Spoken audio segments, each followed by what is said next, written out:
Her pet dragged me to its bleeding master in the rain. The storms of Auriga were merciless, each droplet a hammer, pounding against the battered walls of Dr. Jonas Hale's remote outpost. For days, the violet plains had become a mire, swallowing machines and memory alike.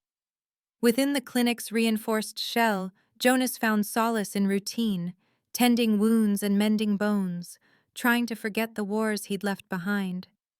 He moved through the narrow corridors, the air tinged with the scent of antiseptic and ozone, hands steady despite the endless roar outside. Each task, bandaging a burn, recalibrating a med pod, became a prayer against the chaos pressing at the walls.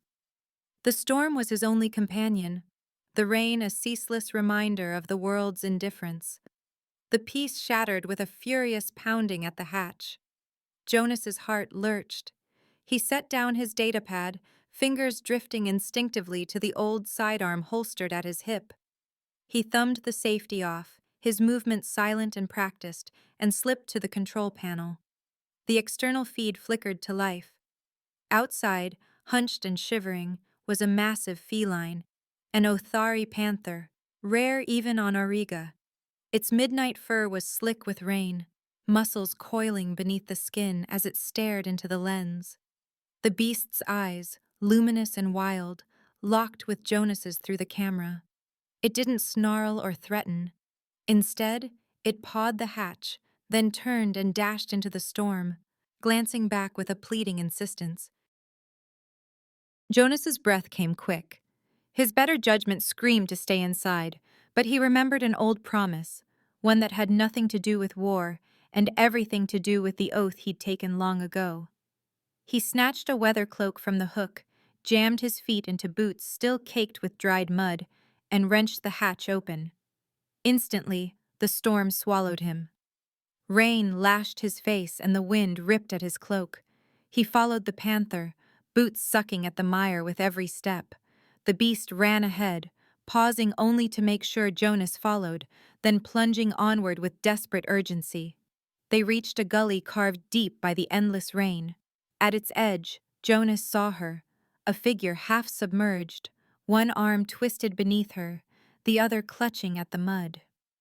An alien woman, her skin a deep cerulean, lay broken amid the muck. Long crimson hair was tangled and sodden, clinging to her face and shoulders. Her golden eyes, slitted and fierce even in the gloom, flickered with feverish light. Faint, bioluminescent patterns danced along her tall, slender frame, the glow barely visible beneath shattered armor. Recognition struck Jonas like a blow. Commander Saris of the Velari, the name had haunted military briefings and nightmares across the sector. He'd never seen her this close. Now, stripped of command and power, she was just another life on the edge of extinction. The panther pressed its massive head against her limp hand, whimpering. Jonas waded into the gully, boots vanishing beneath the muck as he hauled her upright. A jagged black spike jutted from her side, her armor buckled and fused around the wound. The panther's eyes never left him, a silent guardian shadowing his every move. "Easy," Jonas muttered, voice barely audible above the storm. He braced Saris's weight across his shoulders, feeling the heat of her fever through the rain-soaked fabric. Together, with the panther circling warily, he dragged her back across the mire, fighting for every step until the outpost door slammed shut behind them. Inside, the world shrank to the sterile glare of the medbay. Jonas worked quickly, stripping away her ruined armor, the pieces clattering to the floor. Her skin beneath was slick with sweat and blood, the wound around the spike swollen and livid. His gloves trembled as he probed the injury. The spike was laced with toxins. He recognized the necrotic bloom around the entry point. Worse, a flickering Velari med unit clung to her side, its green light stuttering as it failed to neutralize the poison. The panther, now soaked and shivering, prowled at the edge of the light. It growled, a low, warning rumble, as Jonas reached for his scalpel. "She'll die if I wait," he said, voice steady. "Let me help her." The panther's gaze bored into him, Jonas held its eyes, unflinching. After a long moment, the beast fell silent, slinking to the foot of the med table, never letting Saris out of its sight. He worked fast, disabling the malfunctioning med unit with a deft twist. The stench of charred circuits filled the air. He sliced away dead tissue, hands moving with a precision born of years of field surgery, ignoring the way the panther's tail lashed with every cut. The poison was spreading. He saw it in the web of black beneath her skin, in the ragged edge of her breathing. Halfway through, Saris's eyes snapped open, golden and blazing. Her hand shot out, seizing his wrist in a grip that belied her weakness. "Don't touch me, Terran," she snarled, voice raw and guttural. Jonas met her gaze without flinching. "You'll die if I stop. Trust me, or don't. But I'm not your enemy now." She held him there, searching his face for lies, for cruelty. The panther tensed, a silent threat. But after a tense, endless moment, she let go, her fingers trembling. He finished the surgery, extracting the spike with a delicate twist. Blood welled, dark and strange. Jonas cleansed the wound, stitched the flesh, and pressed a patch of nanoweave over the site. He wrapped her in clean linens, attached monitors to her chest, and slid a nutrient line into her arm. The panther curled at her feet, eyes never leaving Jonas.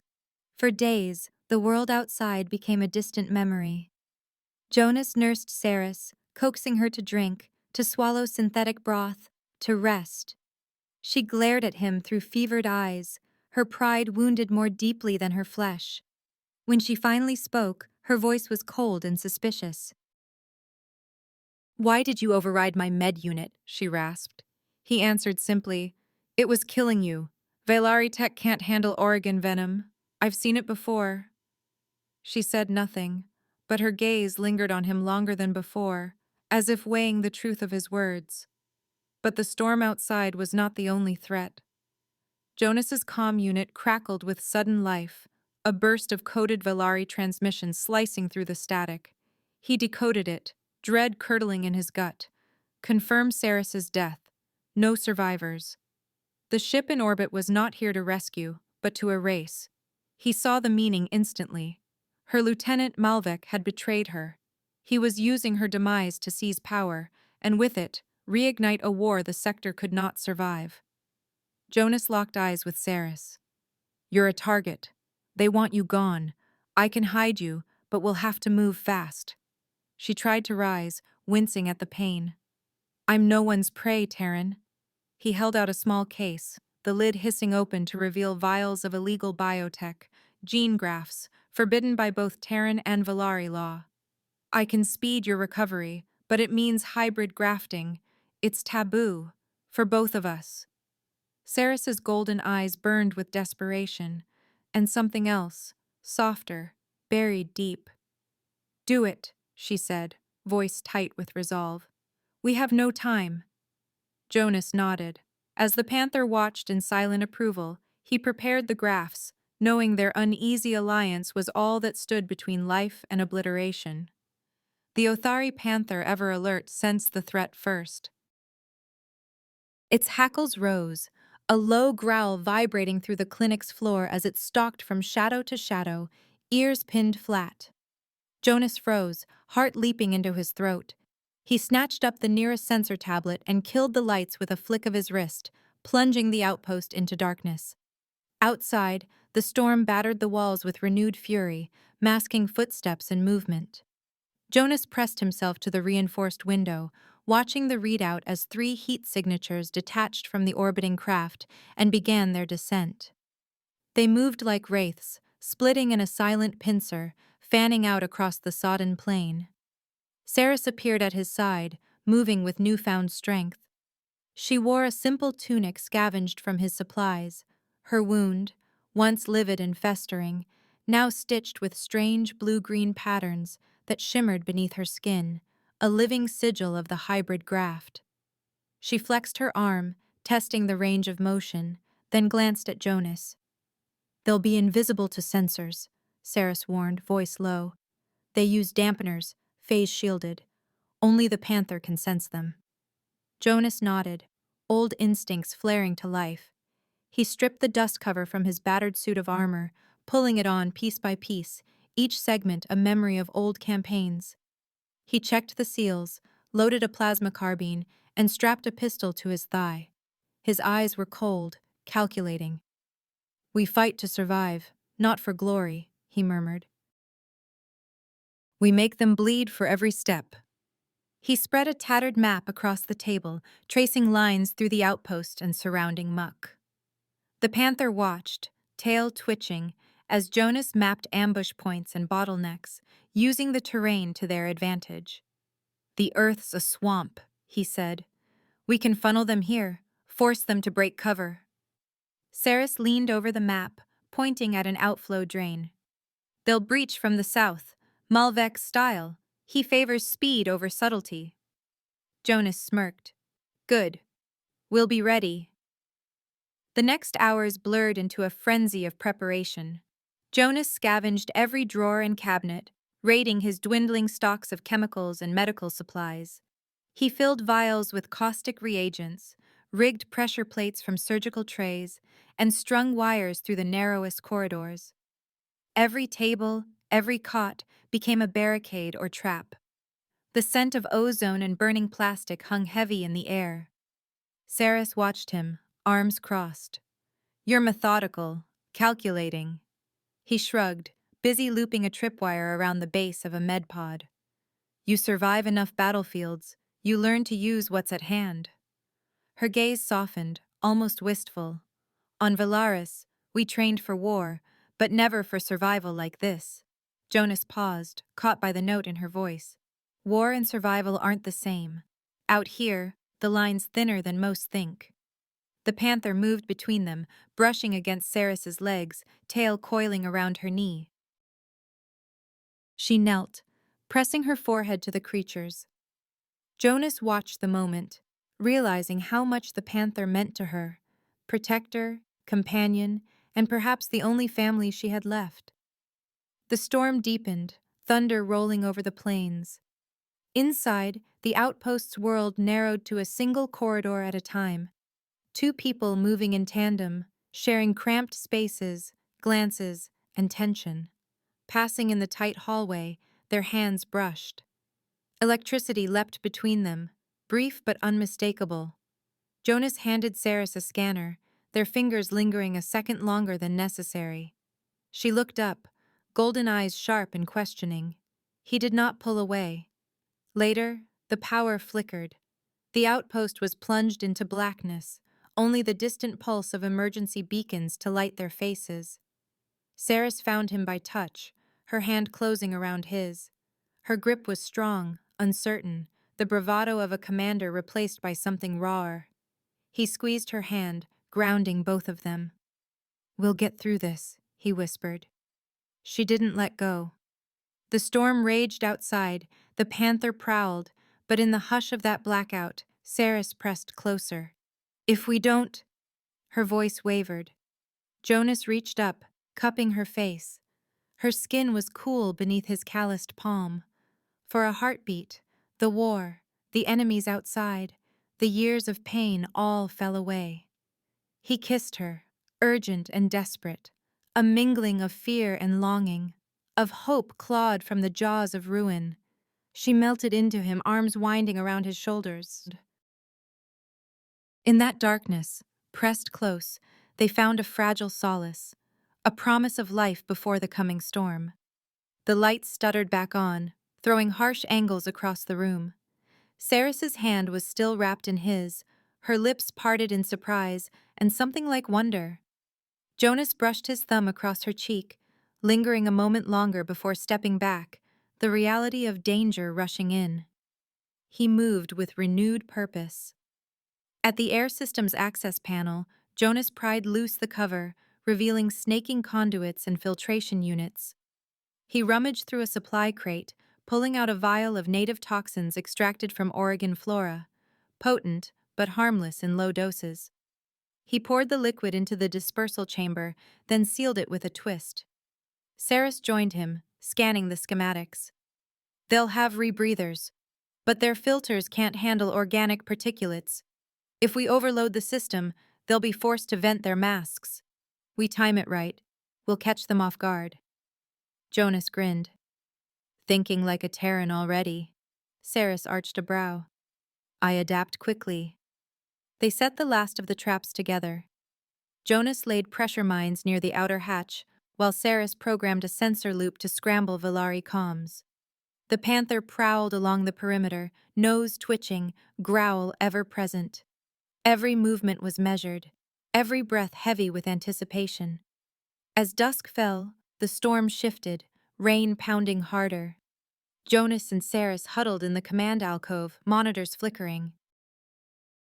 Through the grainy feeds, shadows slipped closer. 3 figures, cloaked in refractive armor, moving as one. Jonas's pulse hammered. He nodded to Saris, who pressed her back to the wall, plasma pistol drawn. The panther crouched, ready to spring. The first intruder crept to the side entrance, triggering a pressure plate hidden beneath a pile of medical waste. A muffled whump. The explosive went off, showering the corridor in acrid smoke. The second hunter, caught off guard, stumbled into the open, only to be ensnared by a wire snare Jonas had strung from cot frames. The trap yanked the Valari off balance, slamming him into a bulkhead. 2 down, Jonas hissed, adrenaline thrumming. 1 left. The third invader, shrouded in adaptive camouflage, pressed forward, silent, relentless. He bypassed the traps, moving with a predator's certainty, and reached the hatch. There was a hiss as the door cycled, a rush of cold air and rain. Jonas slammed his palm against the gas trigger. The native toxin flooded the vents, a pale blue mist curling through the entryway. The Valari invader staggered, tried to seal his mask, but his hands trembled. With a strangled gasp, he crumpled to the floor, paralyzed. Saris darted forward, weapon at the ready. Jonas was at her side. Together they swept the fallen foes, stripping weapons and comms, binding wrists and ankles with medical tape. The panther padded over, sniffed the bodies, and settled beside Saris, eyes narrowed. Jonas checked the monitors, scanning for new threats. The storm's howl was nothing compared to the static that hissed through the comm channel, a sign Malvek's ship was descending, preparing for the final strike. He looked at Saris, her face drawn but resolute.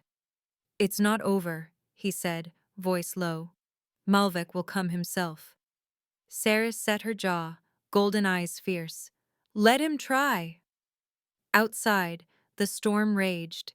Inside, they waited, allies bound by blood, necessity, and something more. A fragile hope forged in the crucible of war, bracing for the enemy's arrival. Malvek, resplendent in ceremonial armor, descended from his shuttle, energy blade drawn. The storm had broken, but thunder still rumbled on the far horizon, the air thick with the promise of violence. His cloak snapped behind him, crystalline plates refracting the dawn's weak light, every step radiating the arrogance of a man certain of his own legend. Saris! He bellowed, voice carrying over the battered outpost and the trampled mud. You shame the Valari, consorting with Terran filth. His gaze flicked to Jonas, then back to Saris, full of scorn. I will erase this stain and restore our honor.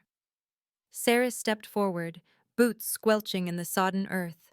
She wore a Terran combat harness, plasma pistol slung at her hip, the bioluminescent patterns from Jonas's graft still shimmering along her healed side. The Othari panther growled at her feet, hackles raised, ready to defend. You lost the right to speak of honor when you betrayed your own, Saris shot back, voice steady. Malvik's sneer twisted into a snarl. You disgrace your ancestors wielding Terran weapons. You are no Vailari, only a traitor's shadow. The panther lunged, a black blur of fury, but Malvik was faster than he appeared. With a flick of his armored arm, he sent the beast crashing into a pile of debris. The panther whimpered, struggling to rise, its flank streaked with blood. Jonas rushed to the animal's side, hands already stained red. Stay with me, girl, he whispered, desperately pressing his palm to the wound. The duel was inevitable. Saris met Malvek in the churned mud between the clinic and the shuttle, plasma pistol drawn, defying every Vilari code. She stood tall, crimson hair plastered to her face, golden eyes burning with resolve. Malvek circled her, blade humming with contained power. "You always were stubborn," he taunted. "But without tradition, you are nothing." Ceres's lips curled into a half-smile. "Tradition kept us in chains." He lunged, blade slashing in a silver arc. Ceres rolled aside, boots finding purchase in the slick mud, returning fire with a rapid burst. Malvek's shield flared, dispersing the energy, but the force rocked him back. "You fight like a Terran," he spat, swinging again. "No grace, no honor." Ceres let him press, drawing him into the tangled wreckage where Jonas had set his traps. She ducked beneath a broken gantry, firing again, her movements unpredictable, a blend of Velari precision and Terran pragmatism. The hybrid graft pulsed beneath her skin, strength and reflexes flowing in perfect synchrony. Malvek's blade caught her shoulder, searing cloth and flesh. She gritted her teeth, refusing to yield. "This isn't about honor," she panted, circling him. "It's about survival, about truth." Malvek's attack grew more furious, energy blade carving arcs of blue fire. Ceres parried with the butt of her pistol, ducked low, and swept his legs. He crashed into the mud, but rolled to his feet, blade spinning. "You cannot win," he growled, eyes wild. "Your place is in the grave." Ceres drew him in, feinted left, then darted right, channeling Jonas's lessons, using terrain, using every advantage. She let Malvek overextend, then drove her fist into his armored ribs, the hybrid strength cracking a plate. He roared and swung, but she was already moving, firing point blank. The bolt struck his shield, shattering it in a burst of sparks, sending him sprawling to the ground. He lay gasping, blade lost in the muck, armor scorched and battered. Ceres stood over him, pistol aimed at his heart, chest heaving. Her code demanded his death. She could feel the weight of tradition pressing down on her, the voices of generations whispering vengeance.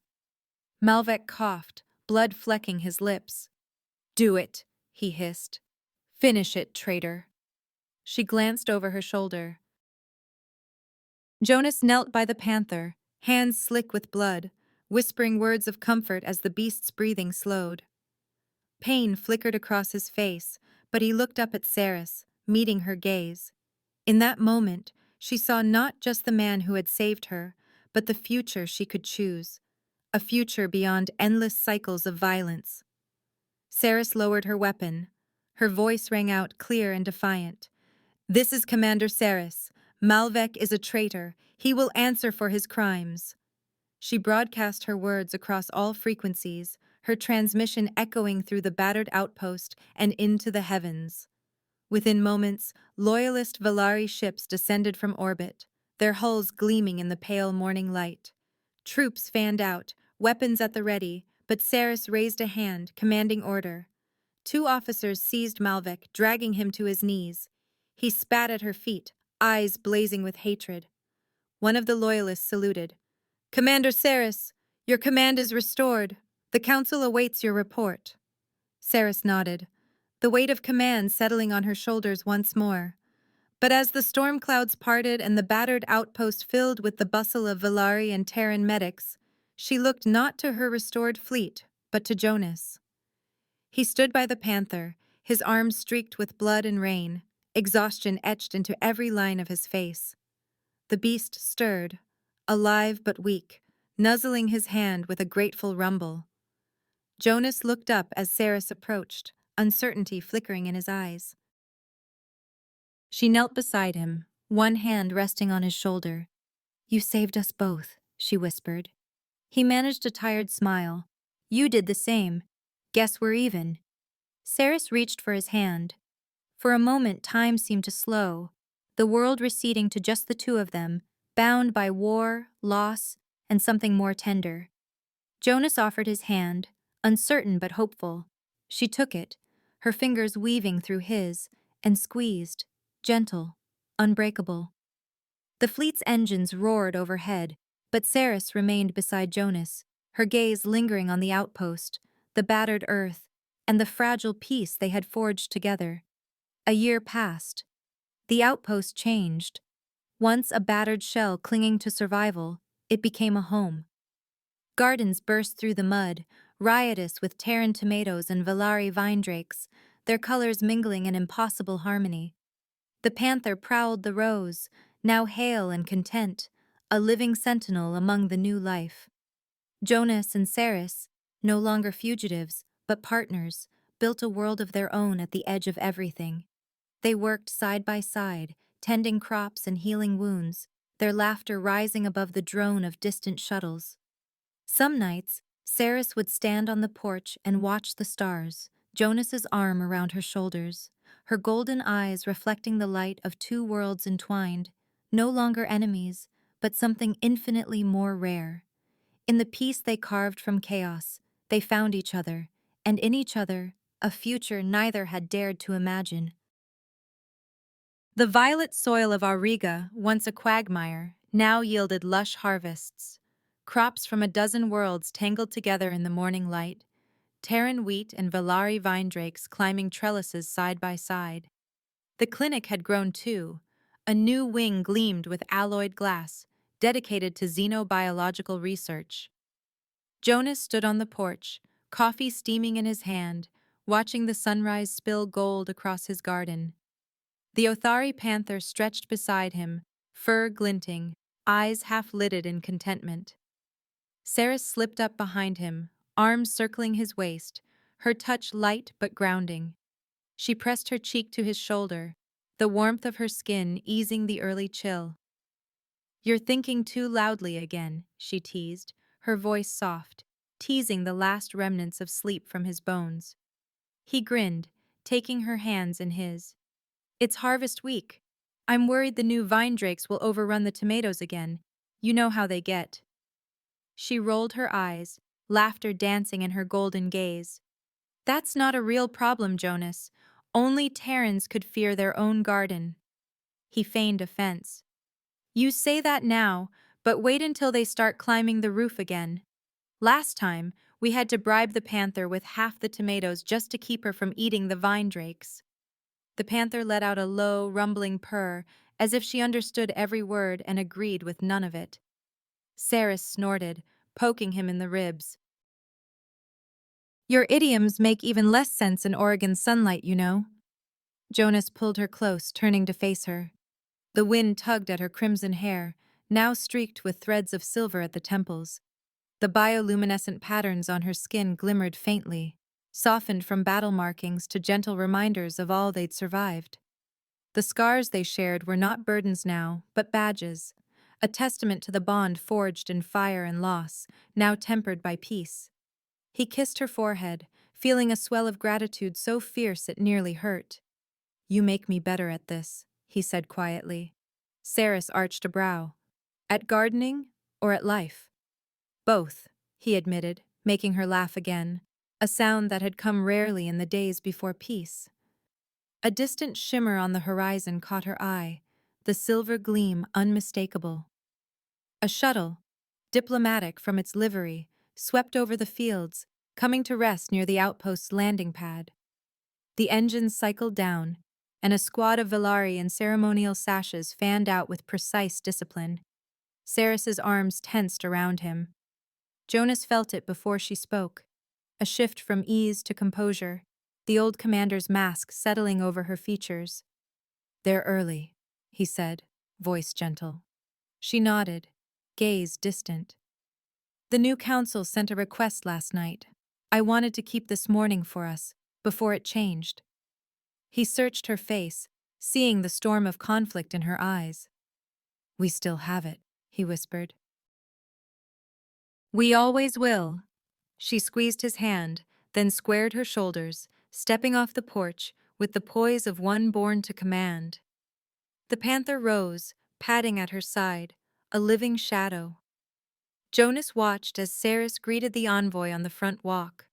She wore no insignia, no medals, just a simple tunic, her hair tied back, the blue-green scar of the hybrid graft visible at her side.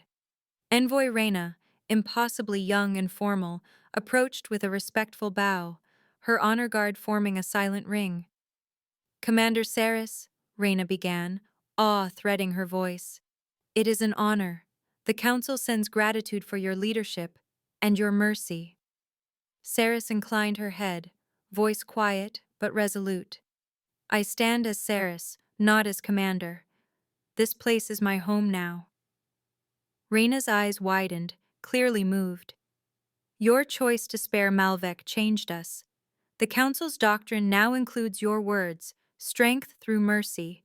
For the first time, discipline is not measured in blood, but in restraint. You gave us a new path." Saris absorbed this in silence, expression inscrutable. Reyna continued, producing a data slate. "And Jonas Hale," she said, glancing at the clinic.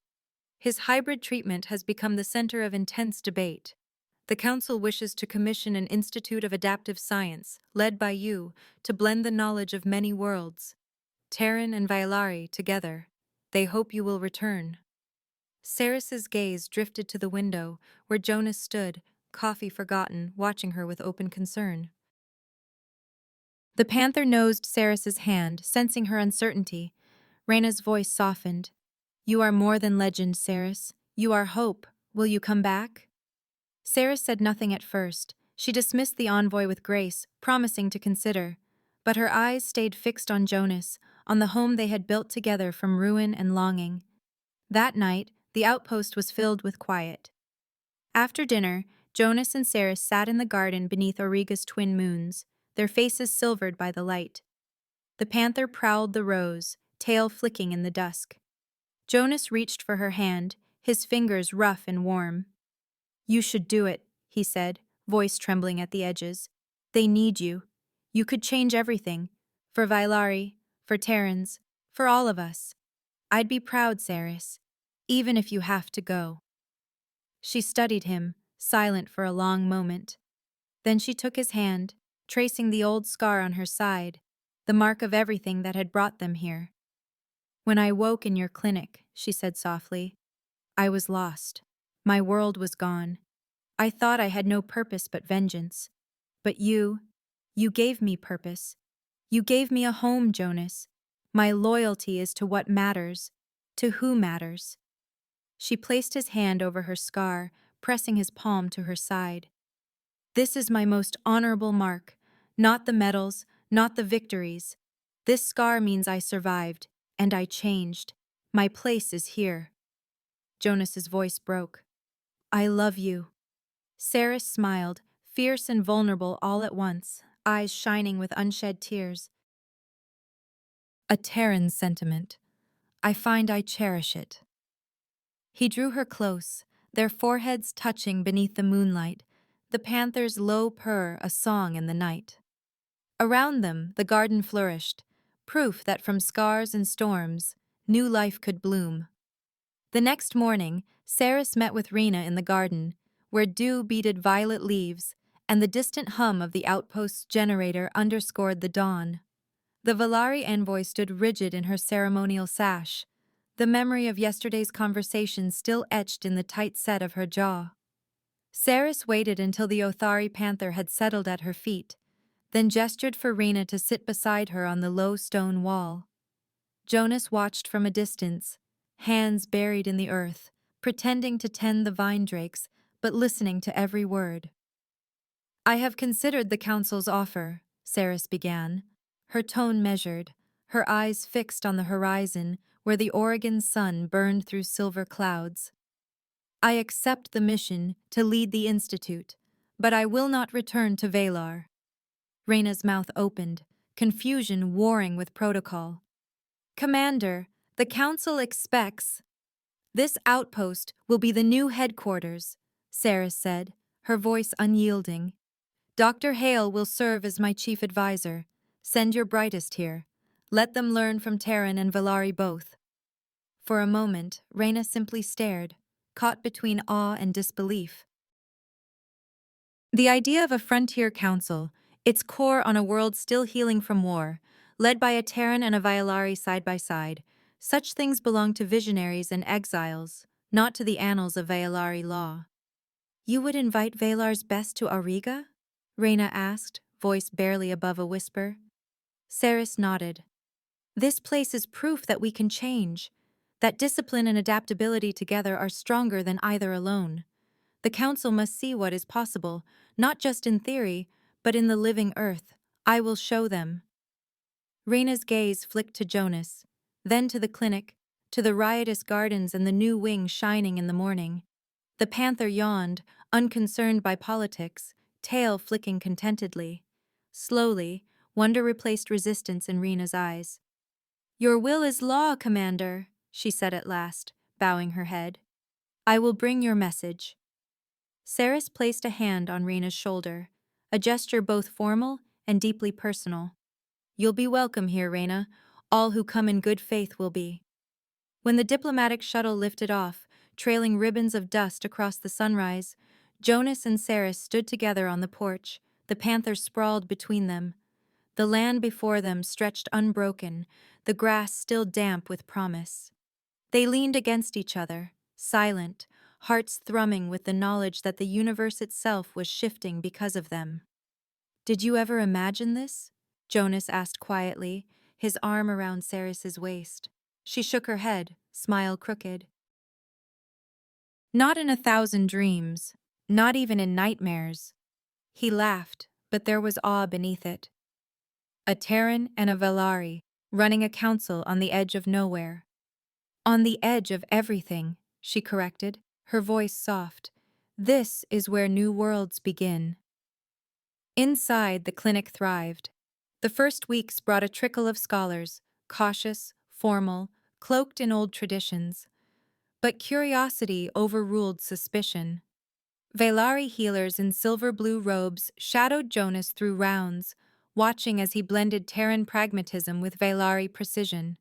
He taught them to recognize the subtlest signs of Oregon venom, to use grafting techniques once forbidden, to question inherited dogma.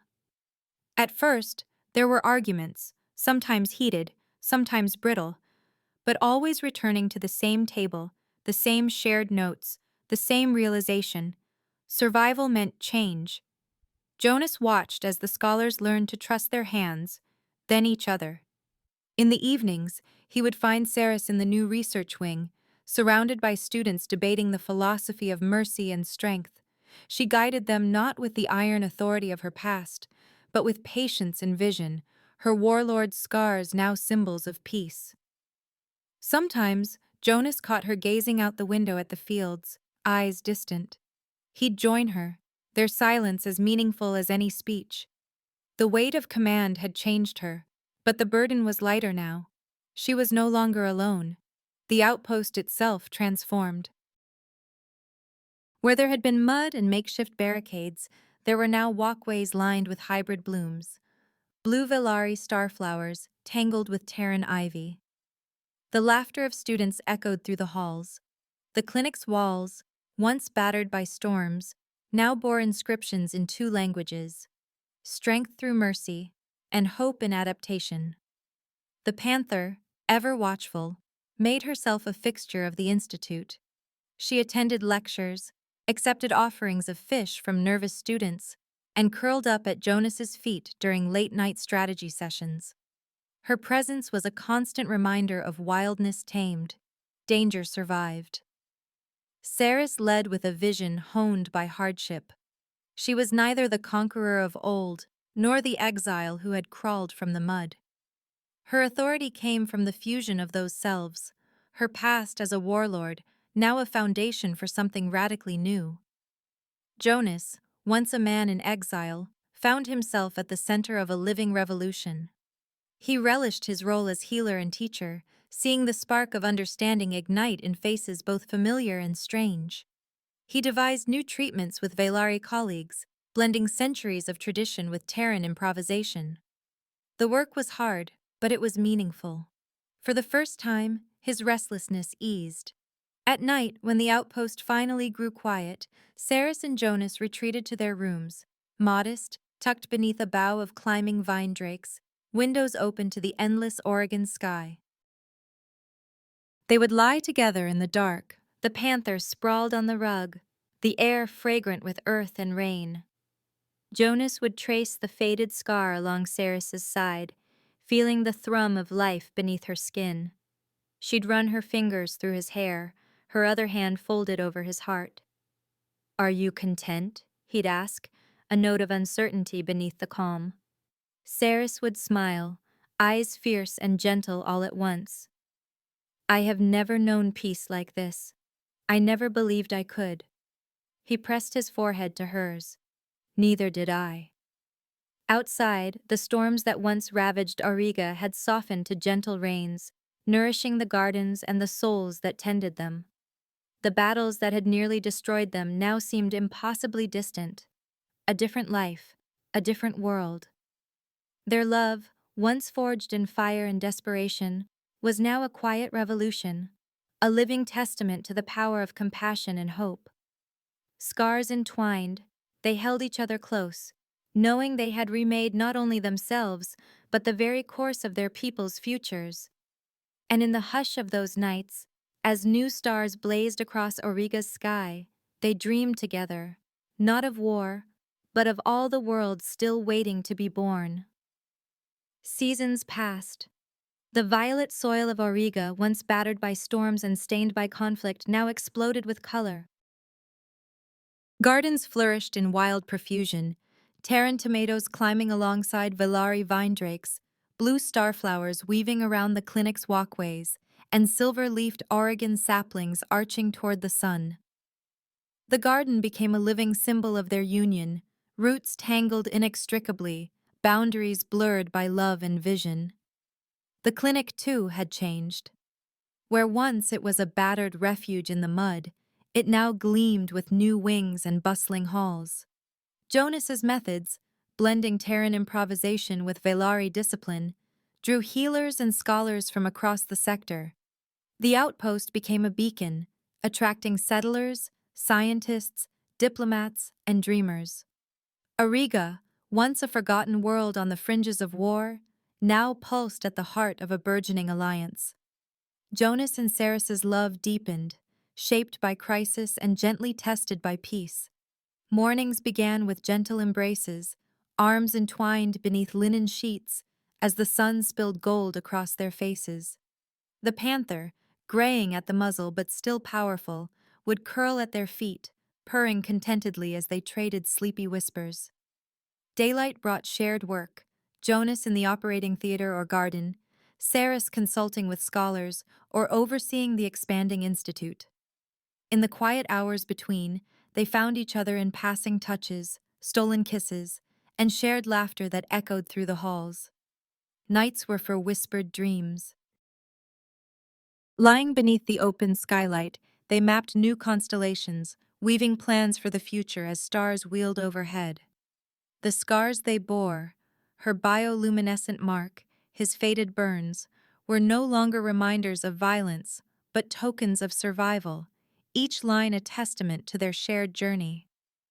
Visitors arrived from every corner of the stars. Some came seeking healing, miners from the asteroid belts, diplomats bearing old grudges, wanderers with wounds deeper than flesh.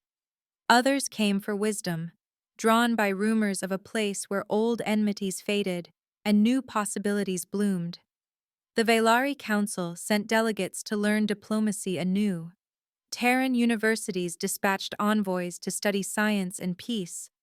Even the Othari, once silent and wild, sent a delegation, pale-eyed and curious, respectful of the panther who had become an unofficial matron of the clinic. Ceres, always in simple garb, moved among them with grace. To some, she was legend, the warlord who had chosen mercy, the commander who had spared a traitor and changed a people. To others, she was simply a leader, her presence commanding yet kind, a living bridge between worlds. She spoke in council, but also knelt beside the sick, tending wounds and listening to stories. The young admired her, the old trusted her, and the hopeful saw her as proof that a single life, changed, could shift the fate of many. Jonas, no longer haunted by the specter of his past, found peace in teaching and healing. He became a symbol in his own right, a Terran who had learned to blend, not conquer, and whose compassion outlasted even the longest scars. He taught the Velari healers the art of improvisation and the science of empathy. His laughter filled the clinic, his steady hands brought comfort to the dying and hope to the lost. Children of both races ran to him in the gardens, vying for stories and treats, their shouts a living anthem to a future unburdened by war. In rare, quiet moments, Saris would retreat to the porch, her fingers unconsciously tracing the scar along her side, the one left by venom and Terran skill, a mark that bound past agony to present peace. She would remember the days of pain, the mud, the cold resolve of survival. But always, she would look up to find Jonas watching her, awe and gratitude mingling in his gaze. In his eyes, she saw not only the man who had changed her fate, but the future they had built, one where every scar was a promise kept. One evening, as the sun dipped behind the rolling violet plains, painting the sky in streaks of rose and indigo, Saris stood beside Jonas on the porch. The panther lay at their feet, chin resting on her paws, eyes half closed in the dusk. The air was thick with the scent of ripe fruit and blooming starflowers, a symphony of life that had once seemed impossible. Saris reached for Jonas's hand, her grip warm and steady. He looked down at her, their fingers entwined, and saw the softness in her golden eyes, a vulnerability she showed only to him. "We built this," she said quietly, her voice both wonder and certainty. "Not just a home, a future." Jonas squeezed her hand, his thumb brushing over the ridges of her knuckles. "With you, I found abundance." His voice was rough with emotion, the weight of years distilled into simple truth. She leaned her head against his shoulder, the sunset casting their shadows long across the porch. For a while they stood in silence, listening to the wind ripple through the tall grass, feeling the pulse of life all around them. Jonas spoke again, softer this time. "Remember when you said peace was impossible here?" Sarah smiled, her eyes glimmering. "I remember, and I was wrong." He laughed, low and joyful. "It's real, Saris. You made it real." She turned to face him, taking his face in her hands. "No, Jonas. We did. Together." They kissed as the last light faded, a quiet affirmation of all they had won and all they had yet to dream. Behind them, the clinic bustled with life, the gardens overflowed with color, and the outpost, their improbable home, shone as a beacon for a new era. The storms and wars that once defined them were far behind, rendered distant by the love and hope they had sown. And so they stood, watching the horizon, knowing that peace, once a fragile hope, was now a living reality, sustained by compassion, forged in adversity, destined to shape the stars for generations to come. That's the end of the story. You can leave us a tip or become a channel member. This greatly helps our team improve the quality of our videos. You can send a tip using the Super Thanks button right below the video.